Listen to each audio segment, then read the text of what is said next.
Hendieron nuevamente el aire, y esta vez a Dirk le fue mejor en la carrera, pues perdió por menos distancia. Pero ese logro no le reanimó demasiado. Casi todo el fatigoso viaje lo hicieron en silencio, alejados. Gwen, a unos metros delante de él. Volaban dándole las espaldas a la muda y quebrada rueda de fuego, y Gwen parecía la silueta de una bruja vagamente perfilada contra el cielo, siempre inalcanzable. La melancolía de los bosques moribundos de Worlorn se le había inyectado a Dirk en la sangre, y ahora veía a Gwen con ojos enturbiados, una muñeca vestida con un traje tan borroso como la desesperación, el pelo negro lustroso bajo la luz rojiza. Los pensamientos se sucedían en su cerebro en un caos multicolor mientras él surcaba el viento, y uno le acariciaba más que los otros. Ella no era su Henry, nunca lo había sido. 2 veces durante el vuelo Dirk vio, o creyó ver, el destello del jade y plata, torturándole como le había torturado en el bosque. En cada oportunidad desvió la mirada y observó los nubarrones largos y delgados que bogaban por el cielo estéril y desierto. Ni el aeromóvil gris ni la máquina de guerra verde oliva estaban en la azotea cuando llegaron a Lartein. Solo quedaba la lágrima amarilla de Ruark. Aterrizaron cerca. Esta vez el descenso de Dirk fue otra caída torpe, pero nada divertida. Simplemente estúpida. Dejaron los aeropatines y las botas de vuelo en la azotea, después de quitárselas. Cerca de los ascensores intercambiaron un par de palabras, pero Dirk olvidó las suyas tan pronto como las dijo. Luego Gwen se despidió. Arkin Ruark esperaba pacientemente en sus aposentos de la base de la torre. Entre las paredes y esculturas color pastel y las macetas con plantas Kindis y Dirk encontró un diván y se tendió en él, ansioso de descansar y ahuyentar todo pensamiento. Pero Ruark se le acercó riendo y sacudiendo la cabeza, haciendo bailotear la melena pálida y rubia, y le ofreció una copa alta y verde. Dirk la tomó y se incorporó. La copa era de cristal fino y delgado. El único adorno era una costra de escarcha que se disolvía rápidamente. Bebió, el vino era muy verde y frío. Un sabor a incienso y cinamomo le acarició la garganta. Parece muy cansado, Dirk, dijo el Kindisi después de servirse un trago y desplomarse en una hamaca a la sombra de una planta negra y encorvada. Las hojas puntiagudas como lanzas entrecortaban con sombras la cara rechoncha y sonriente. Ruark bebió, sorbiendo cuidadosamente el líquido, y durante un momento Dirk le despreció. Un largo día. ¿Verdad? Un día cabalar, ¿eh? Siempre largo. La dulce Gwen y Anthony, y por último Garce, bastante para que cualquier día sea eterno. ¿Qué me dice? Dirk no dijo nada. Pero ahora, usted lo ha visto. Insistió Ruark con una sonrisa. Eso es lo que yo quería, que usted lo viera. Antes de decirle nada. Pero me había jurado hablarle, sí, me lo había jurado a mí mismo. Gwen me lo ha contado todo. Hablamos como amigos, ¿sabe? A ella y a Han les conozco desde Avalon. Pero aquí hemos intimado más. A ella siempre le cuesta decirlo, pero conmigo habla de ello hablado, y yo puedo decírselo a usted. No traiciono la confianza de nadie. Creo que usted es el más indicado para saberlo. El vino le arañó el pecho con dedos helados, y Dirk sintió que la fatiga se disipaba. Era como si se hubiera adormilado, como si Ruark hubiera hablado largo rato y él no hubiera oído nada. ¿De qué me está hablando? ¿Qué es lo que debería saber? Porque le necesita Gwen. Porque ella le envió eso. La lágrima roja. Usted sabe. Yo sé. Gwen me lo ha contado. De pronto Dirk aguzó los oídos, interesado y perplejo. Ella se lo contó a usted, empezó, y luego se detuvo. Gwen le había pedido que esperara, y la promesa que él había hecho tanto tiempo atrás, pero era comprensible. Tal vez tenía que escuchar, tal vez a ella le había costado demasiado decírselo. Ruark lo debía saber. En el bosque Gwen había dicho que era amigo de ella, el único con quien podía hablar. ¿Qué es lo que le ha contado? Tiene que ayudarla, Dirk Clarien, de algún modo. No sé cómo, pero... ¿Ayudarla a qué? A ser libre. A escapar. Dirk depositó la copa sobre la mesita y se rascó la cabeza. ¿De quién? De ellos. De los cabalares. ¿Se refiere a Han? Exclamó Dirk frunciendo el ceño. Los he conocido esta mañana, a él y a Hanazek. Gwen está enamorada de Han. No comprendo. Ruark rió, bebió un sorbo, rió otra vez. Vestía un conjunto de 3 piezas con cuadros pardos y verdes alternados, como un traje de payaso. Y mientras barbotaba todos aquellos disparates, Dirk terminó por preguntarse si el ecólogo no era realmente un bufón. ¿Enamorada? ¿Usted está seguro? ¿De veras? Dirk dudó. Trataba de recordar lo que Gwen le había dicho cuando conversaban a orillas del lago verde y sereno. No estoy seguro, pero comentó algo por el estilo. Ella es, ¿cómo se dice? ¿Bethany? Sí. Bethany, esposa. Ruark rió entre dientes. No. Craso error. Durante el viaje desde el espaciopuerto les escuché. O le informó mal. Bueno, no exactamente, pero usted no comprendió. Bethany no significa esposa. No hay peor mentira que una verdad a medias, ¿recuerda? ¿Qué cree usted que es Tain? Recordaba la palabra. Tain. La había oído hasta el cansancio en Warlord.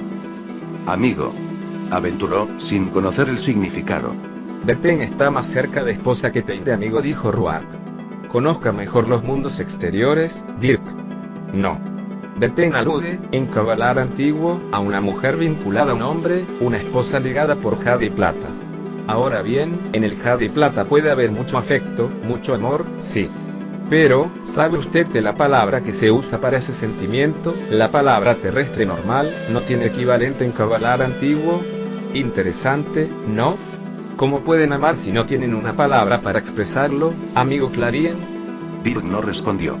Ruark se encogió de hombros, bebió y continuó. Bien, no tiene importancia. Pero piénselo. He hablado de jade y plata, y es cierto que con frecuencia existe el amor en ese vínculo. Amor de la Bethany a su alto señor, a veces del alto señor a la Bethany. O cierta atracción, sino amor. Pero no siempre. No necesariamente, ¿entiende? Dirk meneó la cabeza.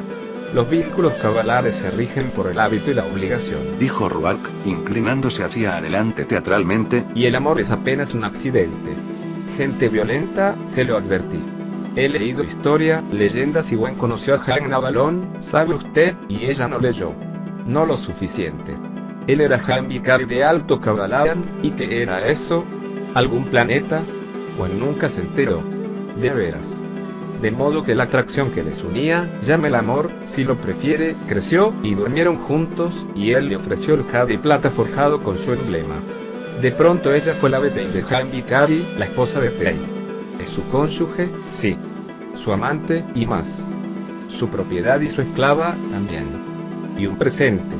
Es el presente que él tributó a la congregación de Jade y Hierro, pues con ella compró sus altonombres. Si él lo ordena, ella tiene que ser madre, quiéralo o no.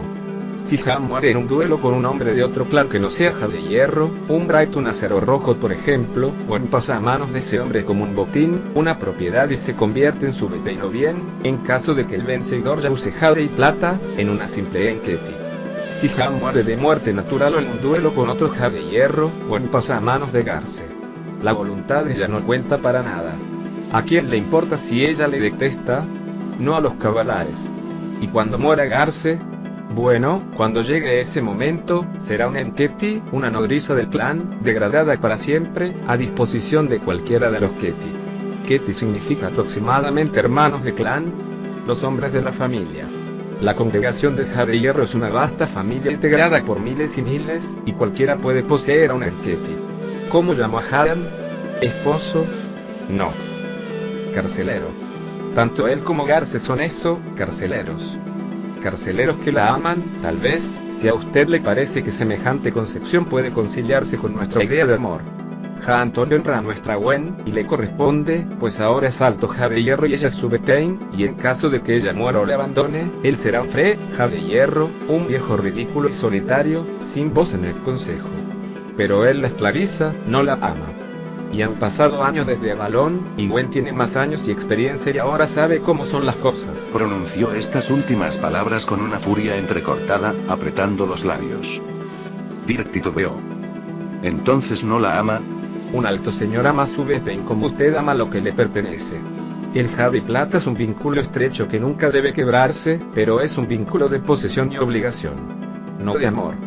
En todo caso, el amor de los cabalares se vuelca hacia el hermano elegido, el gemelo que es escudo y amigo y amante y compañero de armas, eternamente leal, el que trae el placer y recibe los golpes y ahuyenta el dolor, el vínculo de por vida.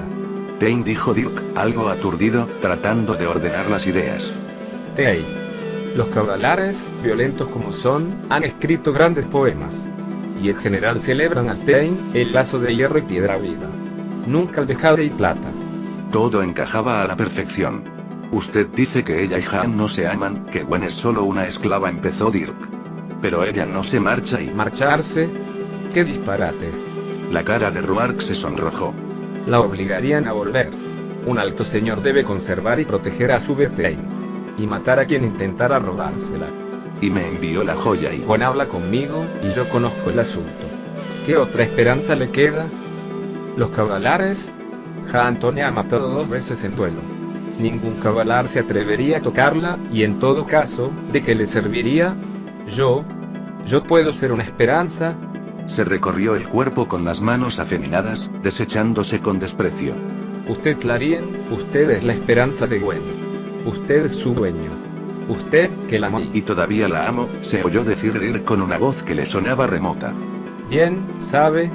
Me parece que Gwen, aunque nunca se atrevería a decirlo, bueno, me da la impresión de que siente todavía lo mismo que antes. Lo que jamás llegó a sentir por Antone Riflow Alto Jade Hierro Vicari.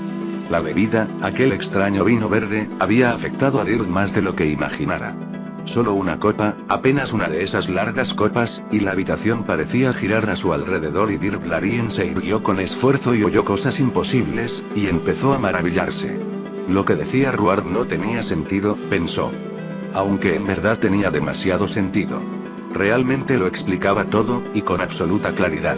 Y también era absolutamente claro lo que Dirk tenía que hacer. La habitación oscilaba, se oscurecía e iluminaba en un parpadeo continuo, y Dirk en un momento estaba muy seguro y al siguiente no. ¿Qué tenía que hacer? Algo por Gwen. Tenía que descubrir la verdad del asunto, y después... Se llevó la mano a la frente. Bajo los rizos de pelo castaño y entrecano tenía la cara perlada de sudor. Roark se levantó de golpe, con una expresión de alarma. Oh, el vino le ha sentado mal. Sí, seré tonto. Es culpa mía. Vino de Kindis y estómago de Avalon, eso es. La comida le ayudará, ¿sabe? Se escabulló rozando la planta al pasar, de manera que cuando salió, las lanzas negras se agitaron y bailotearon a sus espaldas. Dirk permaneció sentado, muy tieso. A lo lejos oyó el retintín de fuentes y tazones, pero no les prestó atención. Sin dejar de sudar, arrugaba la frente para pensar, y pensar le resultaba extrañamente difícil. La lógica parecía escapársele, y las cosas más nítidas se desvanecían en cuanto las aferraba. Tiritó mientras sueños yertos despertaban a una nueva vida, mientras los bosques de estranguladores se marchitaban en su mente y la rueda ardía inclemente sobre los recién florecidos bosques del mediodía de Warlorn. Él podía lograr que se produjera, forzarlo, despertarlo, poner fin al prolongado atardecer y tener a Henley, su ginebra, para siempre a su lado. Sí. Cuando Roark regresó con tenedores y cuencos de queso suave y tubérculos rojos y carne caliente, Dirk ya había recobrado la serenidad. Tomó los cuencos y comió en una especie de trance mientras su anfitrión seguía parloteando. Mañana, se prometió.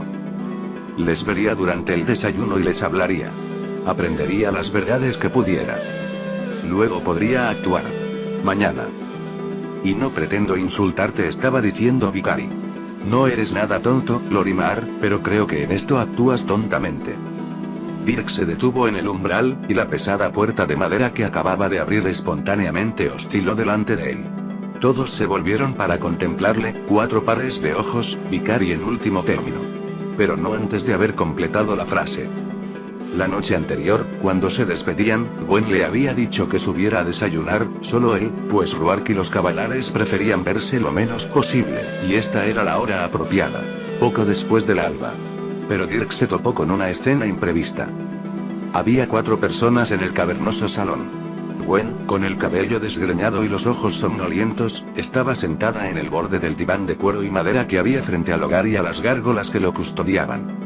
Garce estaba de pie detrás de ella, los brazos cruzados y el ceño fruncido, en tanto que Vicari y un visitante estaban frente a frente junto a la repisa. Los 3 hombres iban vestidos formalmente y armados. Hanazet calzaba botas altas y vestía un blusón gris de cuello alto con la pechera adornada por una doble fila de botones de hierro negro. La manga derecha del blusón estaba cortada para exhibir el pesado brazalete de hierro con el fulgor pálido de las piedras vivas. Vicari también vestía de gris, pero sin los botones. El frente de la camisa era una V cuyo vértice casi tocaba el cinturón, y sobre el vello del pecho pendía un medallón de jade sujeto a una cadena de hierro. El visitante fue el primero en interpelar a Dirk. Estaba de espaldas a la puerta, pero se volvió en cuanto los demás alzaron la vista, y frunció el entrecejo.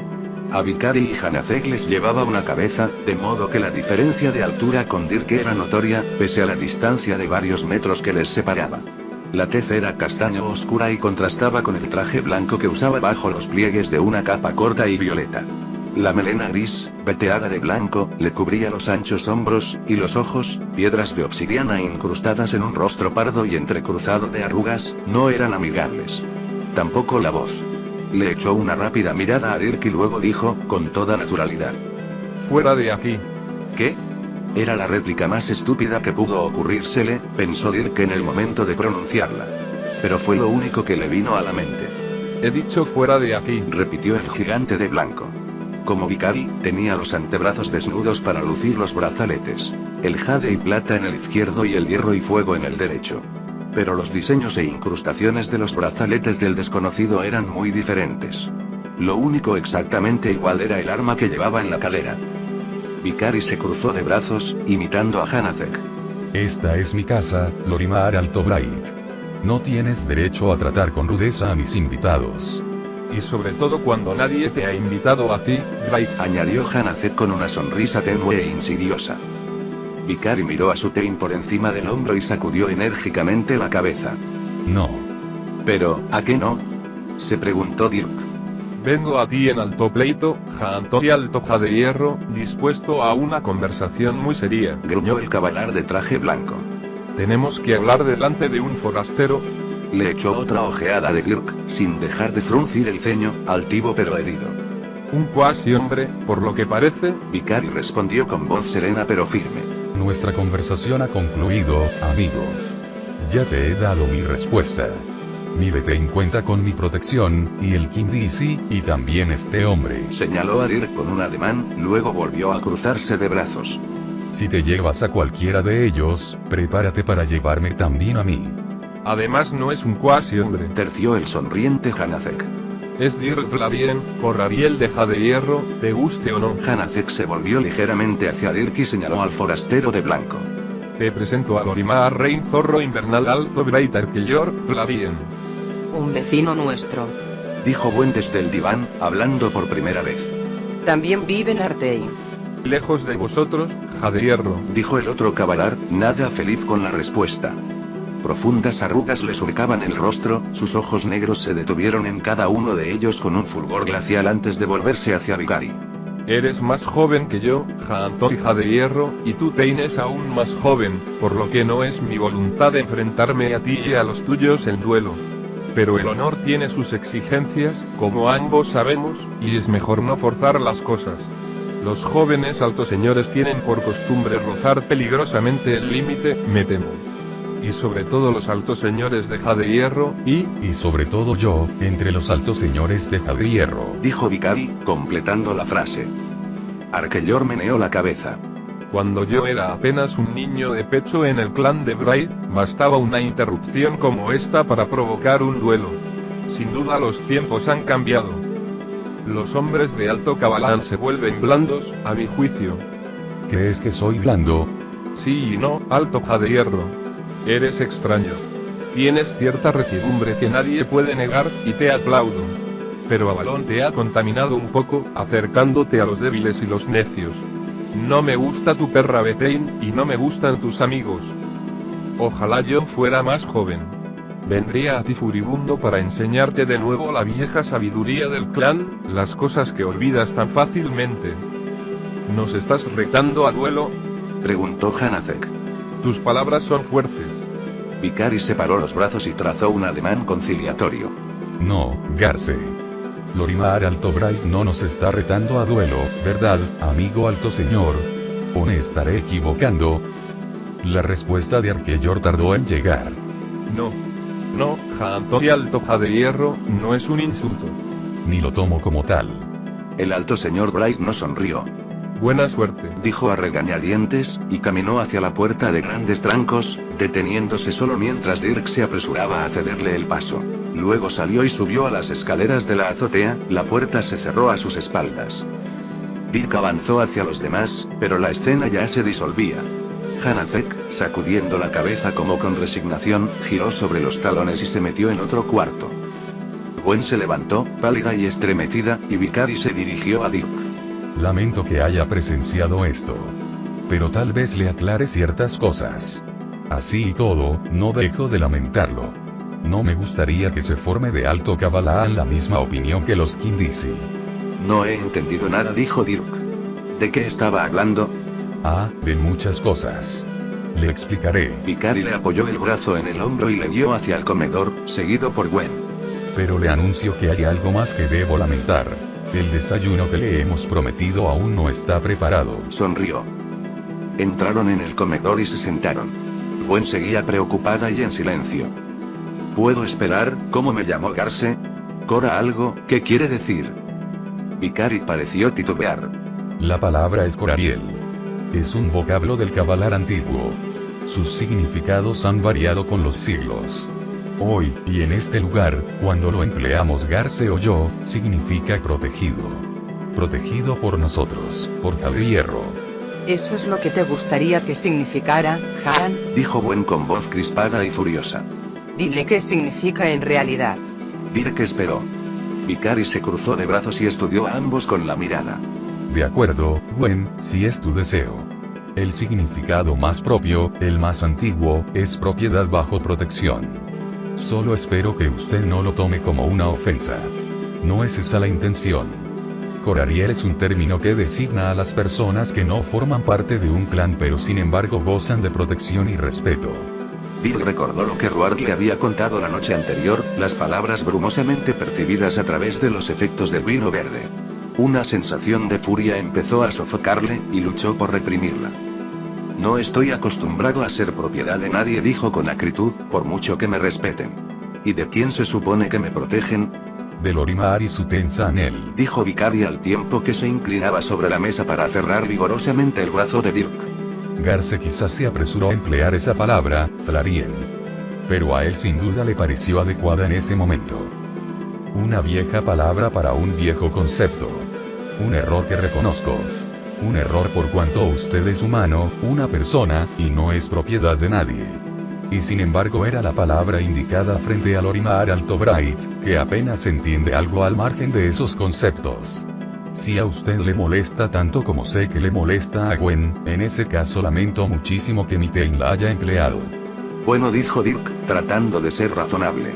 Le agradezco a usted las disculpas, pero eso no es suficiente. Todavía no sé lo que ocurre. ¿Quién era Lorimar? ¿Qué quería? ¿Y por qué tienen que protegerme de él? Vicari suspiró y soltó el brazo de Dirk. No son preguntas fáciles de responder. Tendría que contarle la historia de mi pueblo, lo poco que sé y lo mucho que he conjeturado. Se volvió hacia Gwen. Podemos comer mientras charlamos, si nadie se opone. ¿Traes la comida? Gwen asintió y se fue. Al cabo de unos minutos regresó con una amplia bandeja rebosante de pan negro, 3 variedades de quesos y huevos duros de cáscara lustrosa y azul.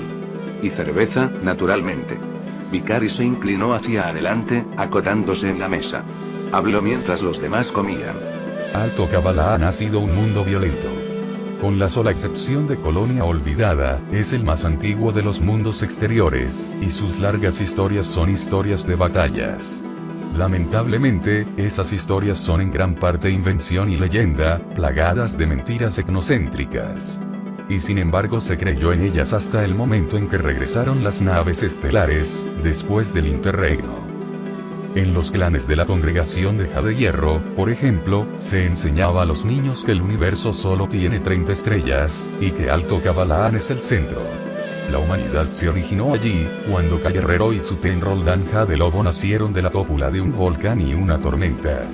Humeantes, salieron de los labios del volcán a un mundo infestado de monstruos y demonios, y durante muchos años vagabundearon de un lado al otro, y protagonizaron diversas aventuras. Finalmente se toparon con una profunda caverna al pie de una montaña, y en su interior encontraron una docena de mujeres, las primeras mujeres del mundo. Las mujeres se negaban a salir por miedo a los demonios. de modo que Kai y Roldan se quedaron, las tomaron por la fuerza y las hicieron Enkethi. La caverna fue el clan de los Dostein, las mujeres les dieron muchos hijos varones y así se inició la civilización Kavalar. La evolución no fue nada fácil, de acuerdo con las historias. Los niños nacidos de la Enkethi eran de la simiente de Kai y Roldan, fogosos, irritables y autoritarios. Hubo muchas disputas. Uno de los hijos, el maligno y artero Juan Negro, Carbón, solía matar a sus Kethi, sus hermanos de clan, a los que envidiaba por ser mejores cazadores. Luego, con la esperanza de asimilar parte de la fuerza y la habilidad de los hermanos, devoraba los cadáveres. Roldan le sorprendió en medio de uno de esos festines y persiguió al hijo por los montes, azotándole con un enorme mangual. Juan no regresó a Jade Hierro, pero se instaló por cuenta propia en una mina de carbón y tomó como ten a un demonio. Ese fue el origen de los altos señores caníbales de las moradas del carbón profundo. Otros clanes se fundaron de modo similar, aunque las historias de Jade Hierro simpatizan mucho más con los otros rebeldes que con Juan Negro Carbón. Roldan y Kai eran jefes severos, difíciles de conformar. Shan el espadachín, por ejemplo, era un joven bondadoso y fuerte que se marchó con su ten y su Betein tras de un violento enfrentamiento con Kai, que no respetaba su jade y plata. Shan fue el fundador de la confraternidad de Shanagato. Jade Hierro siempre les ha reconocido una ascendencia totalmente humana, y lo mismo ocurrió con casi todos los grandes clanes. Los que se extinguieron, como el de las moradas del carbón profundo, fueron menos afortunados en las leyendas. Esas leyendas son muy extensas, y muchas ayudan a comprender ciertas costumbres. Está la historia del Kethi desobediente, por ejemplo. El primer Jade Hierro supo que el único hogar adecuado para el hombre eran las profundidades rocosas, una grieta en la piedra, una caverna o una mina. Pero quienes llegaron más tarde no compartieron esa opinión. Las llanuras, abiertas e invitantes, seducían a esos ingenuos. Así que se marcharon, con Enkethi e hijos, y levantaron altas ciudades. Fue una insensatez. Del cielo llovieron llamas destructoras que derritieron y calcinaron las torres que habían erigido, quemando a los hombres de las ciudades y obligando a los sobrevivientes a refugiarse bajo tierra, donde el fuego no podía alcanzarles. Y cuando las Enkethi les dieron hijos, estos eran demonios y no hombres. A veces salían del vientre materno soltando dentelladas. Vicari se interrumpió y bebió un sorbo de cerveza. Dirk, que casi había terminado de desayunar, empujó unos restos de queso en el plato y frunció el ceño. Todo esto es fascinante, pero temo no entender por qué me lo cuenta. Vicari bebió otra vez y mordisqueó un poco de queso. Tenga paciencia. Dirk, las historias de los 4 clanes coaliciones que han sobrevivido difieren en muchos puntos, pero hay 2 grandes acontecimientos en los que concuerdan. Son el basamento del mito Kavalar. Todos tienen una versión de esa última historia y, el incendio de las ciudades, se le llama el tiempo del fuego y los demonios. Una historia más tardía, la plaga dolorosa, también es repetida casi textualmente en cada clan. Es cierto. Esas historias son los únicos relatos de los tiempos antiguos con que conté para mi trabajo. Cuando yo nací, ningún Kavalar en su sano juicio creía en ellas. Gwen carraspeó cortésmente. Vicari la miró de reojo y sonrió. Sí, Gwen me corrige. Pocos Kavalares en su sano juicio creían en ellas. Pero quienes dudaban no tenían otra creencia, ninguna otra verdad que pudieran profesar. A la mayoría no le importaba demasiado.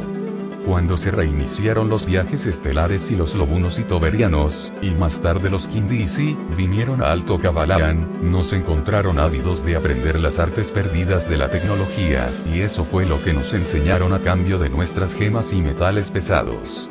Pronto tuvimos naves estelares, pero carecíamos de historia. Las verdades de que disponemos hoy las descubrí yo cuando estudiaba en Avalon. Era poco, pero suficiente. En los grandes bancos de memoria de la academia encontré datos acerca de la primera colonización de Alto Kavalaran. Fue casi a fines de la doble guerra. Un grupo de colonos partió de Tara en busca de un mundo más allá del velo del tentador, donde esperaban estar a salvo de los ranganos y las razas esclavas de los ranganos. Las computadoras indicaban que, en efecto, estuvieron a salvo por un tiempo. Descubrieron un planeta inhóspito y extraño, pero rico. Y pronto fundaron una próspera colonia que se dedicaba a la minería. Hay testimonios de intercambio comercial entre Tara y la colonia durante 20 años. Después, ese planeta desapareció bruscamente de la historia humana. En Tara apenas lo advirtieron. Eran los años más cruentos de la guerra. ¿Y usted piensa que el planeta era Alto Cabalán, no es cierto? Es un hecho. Las coordenadas se corresponden, y también otros datos fascinantes. Por ejemplo, la colonia se llamaba Cavanaugh. Y más interesante, tal vez, quien comandaba la primera expedición era una tal Calle Smith, capitana de una nave estelar. Una mujer. Gwen sonrió. También hice otro descubrimiento, aunque por pura casualidad. Usted recordará que la mayor parte de los mundos exteriores no participó en la doble guerra. Las civilizaciones del confín son hijas del colapso, o de un periodo más tardío aún. Ningún Kavalar había visto jamás un Rangano, y mucho menos a un integrante de las diversas razas esclavas. Yo tampoco, hasta que fui a Avalon y me interesé en los aspectos más amplios de la historia humana. Luego, en un relato del conflicto en las ruinas, vi ilustraciones de los varios esclavos semiconscientes que los Ranganos usaban como fuerza de choque en mundos que no juzgaban dignos de intervención directa. Usted, siendo hombre de las ruinas, sin duda conoce estas razas extrañas, Dirk. Los nocturnos Run, guerreros muy fuertes y salvajes aptos para luchar en atmósferas de gravedad pesada y dotados de visibilidad infrarroja. Los dactiloides alados, llamados así por un casual parecido con un animal de la prehistoria humana. Y lo peor, los Kitianki, los sorbealmas, con sus terribles poderes sí. He visto un par de Ruuns en mis viajes. Las otras razas están casi totalmente extinguidas, ¿verdad? Tal vez. Me detuve mucho tiempo en las ilustraciones que había descubierto. Las contemplé una y otra vez, había en ellas algo profundamente perturbador. Finalmente, descubrí la verdad. Los Run, los dactiloides, los Kitianki, todos, guardaban una vaga semejanza con las gárgolas que custodian la entrada de todo clan Kavalar. Eran los demonios de nuestros ciclos míticos, Dirk.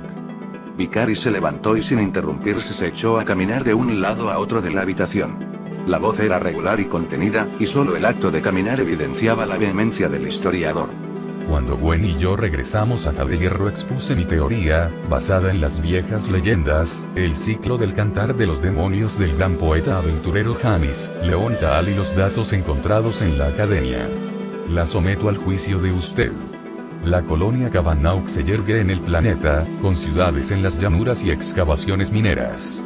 Los Ranganos vuelan las ciudades con un bombardeo nuclear.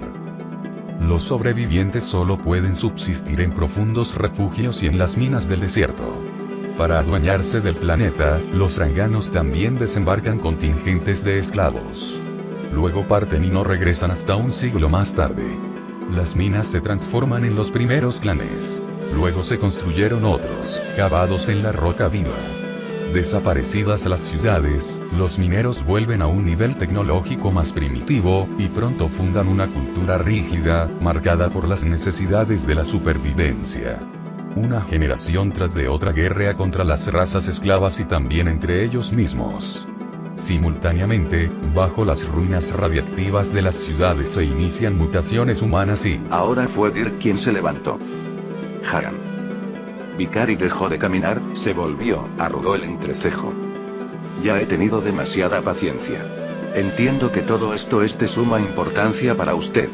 Es su trabajo. Pero quiero algunas respuestas, y las quiero ahora. Levantó la mano para enumerar las preguntas con los dedos. ¿Quién es Lorimar? ¿Qué quería? ¿Por qué tiene que protegerme de él? Gwen también se levantó. Dirk, Han solo quiere darte la información necesaria para que comprendas. No seas tan... No. Tlarien está en lo cierto. Vicari la silenció con un ademán.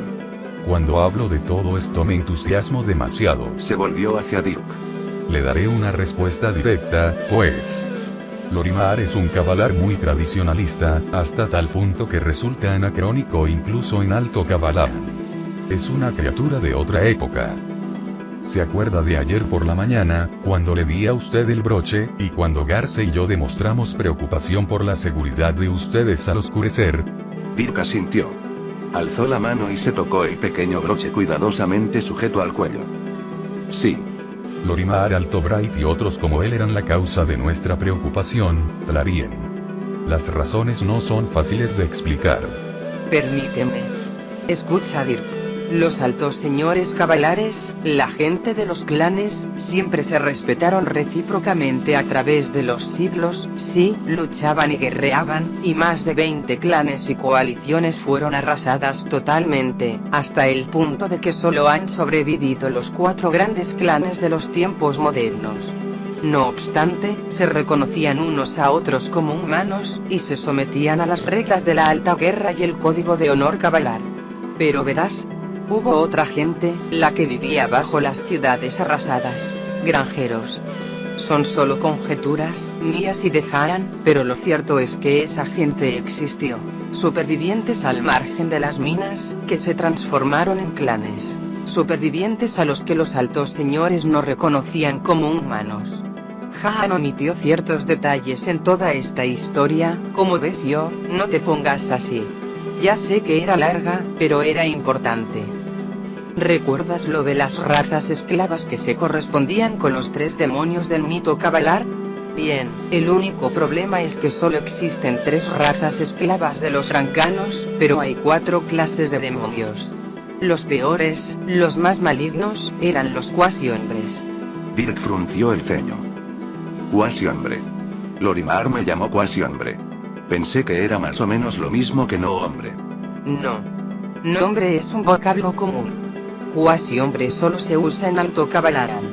La leyenda dice que eran hipócritas, taimados y mentirosos. Pueden adoptar cualquier forma, pero con más frecuencia la de los hombres, y tratan de infiltrarse en los clanes. Una vez adentro, disfrazados de humanos, pueden atacar y matar en secreto.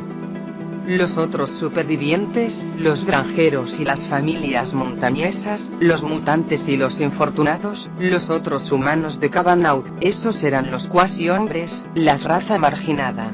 No se les permitía rendirse, ni se les aplicaban las normas de la alta guerra.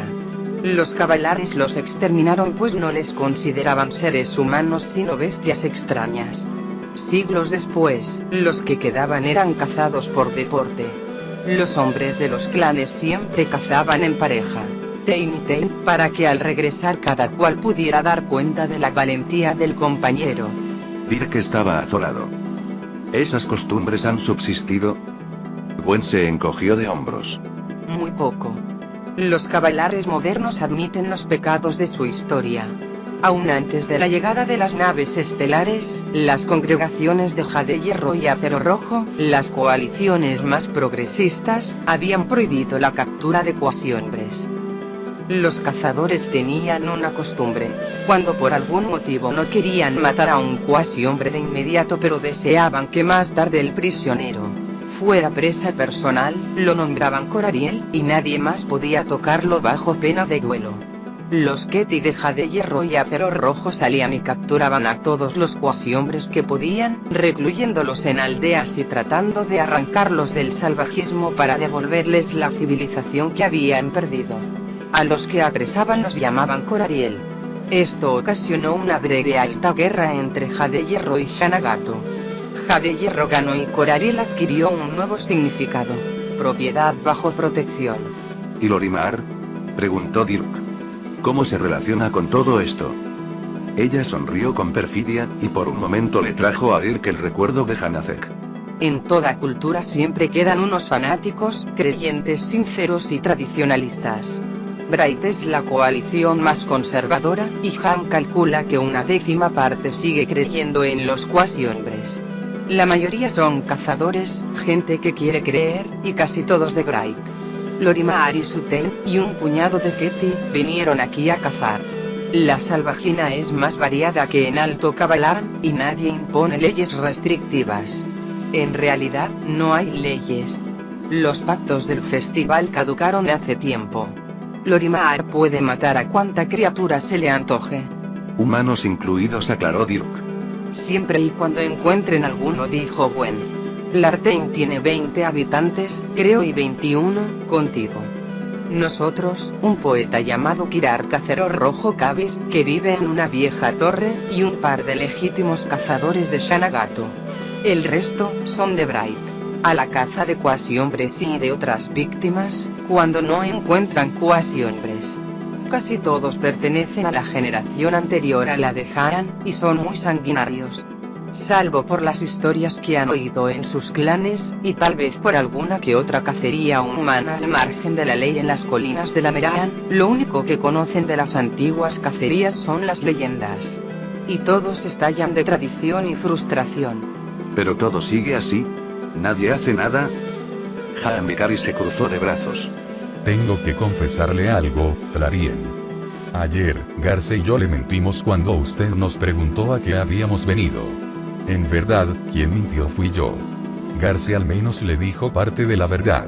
Tenemos que proteger a Gwen. Ella pertenece a otro mundo, no es Cavalar, y los Bright se complacerían en matarla como a un cuasi hombre si no la amparara Jadehierro.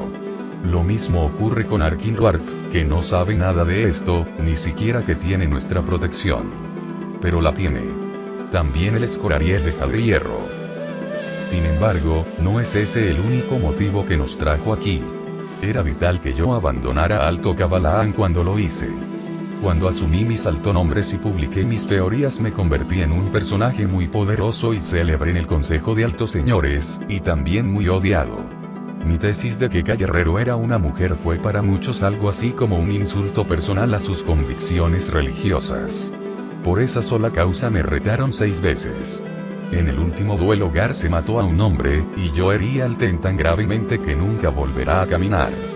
No quise prolongar esa situación, en Warlord no parecía haber enemigos. Fue por sugerencia mía que el Consejo de Jadehierro envió a Gwen a su misión ecológica. Pero al mismo tiempo me enteré de las actividades de Lorimar. Ya había logrado su primer trofeo. La noticia había llegado a los Bright y de ellos pasó a nosotros. Garce y yo discutimos el asunto y decidimos detener a Lorimar. La situación es extremadamente explosiva. Si los Kindisi se enteraran de que los Cavalares han vuelto a cazar cuasi hombres, no tardarían en difundir la noticia por todos los mundos exteriores. Como usted sabrá, eso no afectaría demasiado las relaciones entre Kindisi y Alto Cabalaan. No tememos a los Kindisi como tales, que profesan una religión y una filosofía tan no violentas como las de los Emereli. Otros mundos del confín son más peligrosos. Los lobunos suelen viajar de un lado al otro. Los toberianos podrían anular los tratados comerciales si supieran que los Cavalares les cazan a los turistas rezagados. No sería improbable que Avalon mismo se pusiera contra nosotros, si la noticia se propagase más allá del velo, y entonces seríamos expulsados de la academia. No se puede correr estos riesgos. Lorimar y sus secuaces no les dan importancia, y los consejeros de los clanes no pueden hacer nada. Aquí carecen de autoridad, y solo los Jadehierro tienen una mínima preocupación por lo que sucede a años luz de distancia en un mundo que agoniza. De modo que Garce y yo estamos solos contra los cazadores de Bright.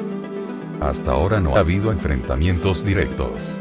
Viajamos tanto como podemos, visitando las ciudades en busca de los que se quedaron en Warlord. A los que encontramos les nombramos Corariel. Solo hemos encontrado unos pocos y un niño salvaje perdido durante el festival, unos pocos lobunos que permanecían en la ciudad de Aapala, un cazador de cuernohierros de Tara. A cada uno le di un objeto en prenda de mi estima, sonrió, y un pequeño broche de hierro negro con forma de Banshee. Es una señal para todo cazador que se acerque demasiado. Tocar a cualquiera de los que usan el broche, a uno de mis Corariel, equivaldría a retarme a duelo. Lorimar puede gruñir y protestar, pero no está dispuesto a desafiarnos. Moriría. Ya veo, dijo Dirk, al tiempo que se llevaba la mano al cuello para quitarse el pequeño broche de hierro y arrojarlo sobre la mesa entre los restos del desayuno. Bueno, es precioso, pero se lo devuelvo. No soy propiedad de nadie. Hace tiempo que sé cuidarme solo, y puedo seguir haciéndolo. Picard frunció el ceño. Gwen, no puedes convencerle de que sería más seguro que... No. Aprecio tu actitud, Haan. Lo sabes. Pero entiendo los sentimientos de Dirk. A mí tampoco me gusta que me protejan, y me niego a que me consideren una propiedad. El tono era tajante, decisivo. Vicari les miró consternado. Muy bien. Recogió el broche de Dirk. Debo decirle algo, Clarien. Si hasta ahora hemos tenido más suerte que los Bright para encontrar gente, es simplemente porque nosotros registramos las ciudades mientras que ellos merodean por parajes selváticos, lamentablemente esclavizados por viejas costumbres. Rara vez encuentran a nadie en las selvas. Hasta ahora no tenían idea de lo que hacíamos Garce y yo. Pero esta mañana Lorimar Altobright ha venido a quejarse ante mí porque el día anterior se había topado con una presa mientras iba de caza con su ten y algo le impidió perseguirla. La presa que buscaba era un hombre que volaba a solas en un aeropatín, sobre las montañas. Exhibió el broche con forma de Banshee. Sin esto, Lorimar le habría obligado a usted a bajar o le habría derribado, para luego darle caza y matarle. Se guardó el broche en el bolsillo. Clavó en Dirk una significativa mirada y se marchó.